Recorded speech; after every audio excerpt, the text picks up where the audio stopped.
Hello, thank you for joining me today again on the Church History Trail.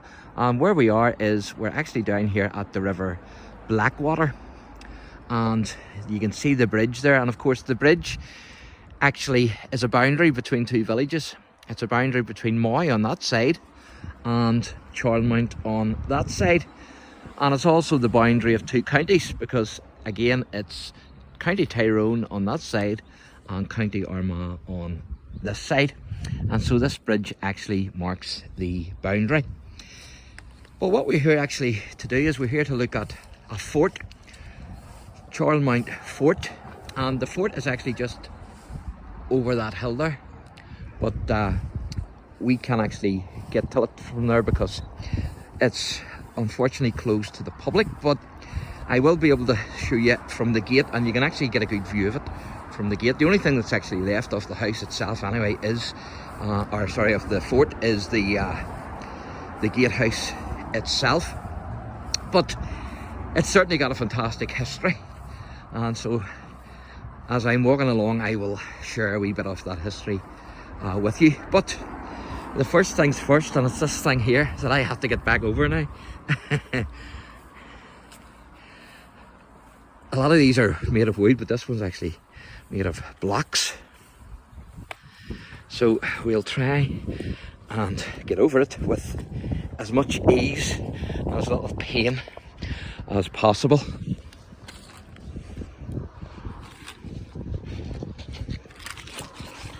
Well, that wasn't too bad.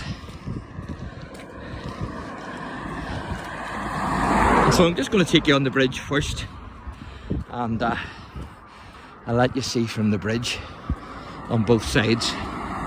As you can see, that says the Moy there, which is welcome to Mid-Ulster, County Tyrone.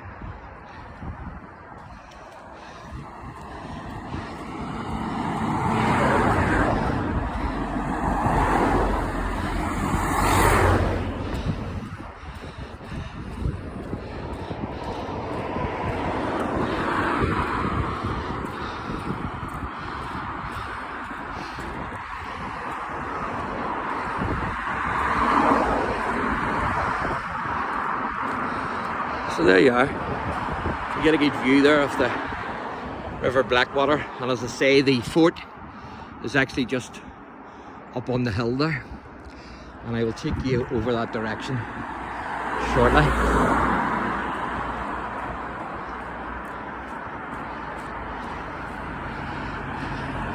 And there you can see the other side of the bridge.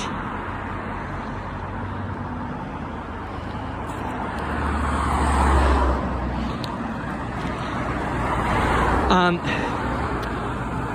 there was actually a fort built here just at the turn of the 1600s in about 1602.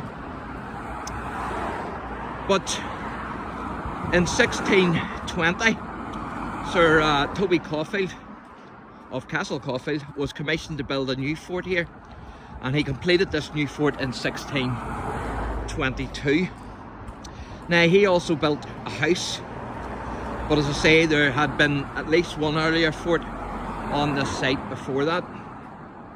Now, on the night of the 22nd of October 1641, about 10 or 11 p.m, as part of a coordinated Irish strike across Ulster, a party under the command of Sir Phelim O'Neill surprised and actually took the fort, capturing the second Lord Caulfield, his wife, and the entire garrison of 97 foot soldiers.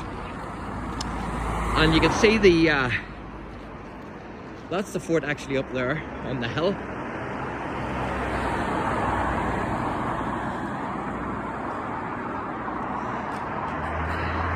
But you'll get a better view of that shortly.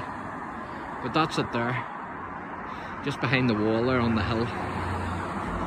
And not only did he capture the soldiers, but he also captured two officers with them when he took the fort. So he captured the whole garrison.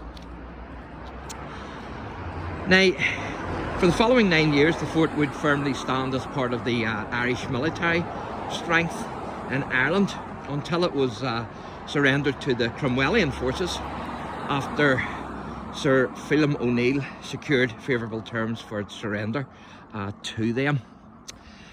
Now again, war came again to Charlemont Fort in 1689 during the Williamite Wars and the Jacobite Wars in Ireland, and King James II actually spent the night here on his way to Londonderry for the siege. And I'll just zoom in again and let you see a wee bit more of the fort there, as you can see.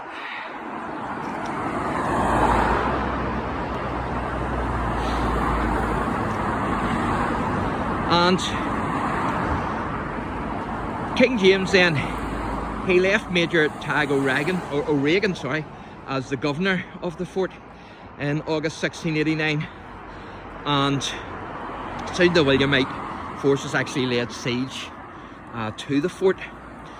Now an attack was made on the fort on the night of the 12th of March 1690, and it was led by Huguenot, as a French commander, Colonel CHARLEMONT, and he tried to capture the fort itself, but was unsuccessful, and he actually made an attempt to burn down the bridge.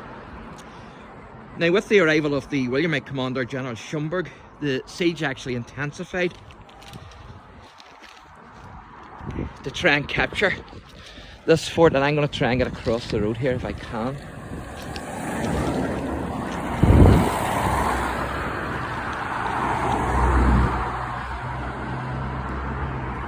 It's a busy wee road for two villages, isn't it?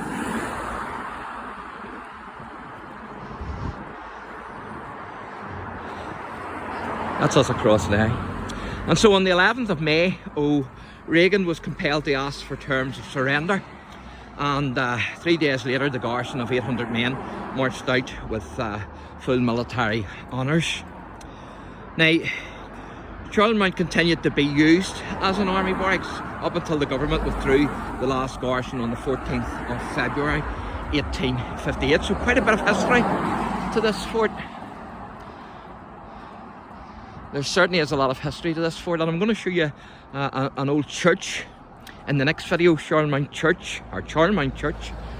But there you can see the bridge there, the Blackwater Charlemont village, and that's the bridge that we were on. And that's what Charlemont Fort used to look like, but it certainly doesn't look like that now. That's pretty amazing, isn't it? Charlemont Fort, unique architectural heritage. Fantastic. There's a wee picture of the landscape with the River Blackwater. And that's the orrery, which I've actually been in that. You can pay and get in and see around that house, which is in Armagh. It's very good, actually. So this is the gate. Now, we're not going to be able to get in here, unfortunately. But in saying that, you can see a good bit of there's only the gatehouse left here. As you can see, there's a lock on it. But this is the fort here, basically. And I will zoom up and let you see that. But that's this is the area, of course. And then this is the fort itself. This is the gatehouse, what's left of it. So there you go. Certainly, in its heyday, it was a lot better looking than it is now. But that's the fort. And certainly a big history with that fort.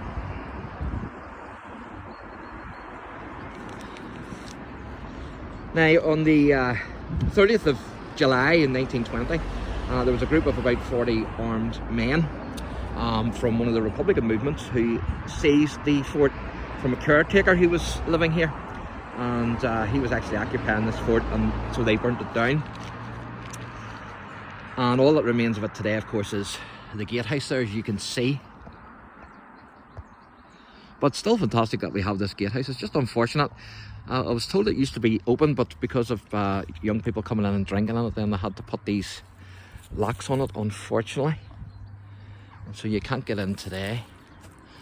But that's Charlemont Fort, and that's the history of Charlemont Fort. So if you enjoy the channel, please like and subscribe, and also if you hit the notification bell, then every time I upload a video it will let you know. God bless.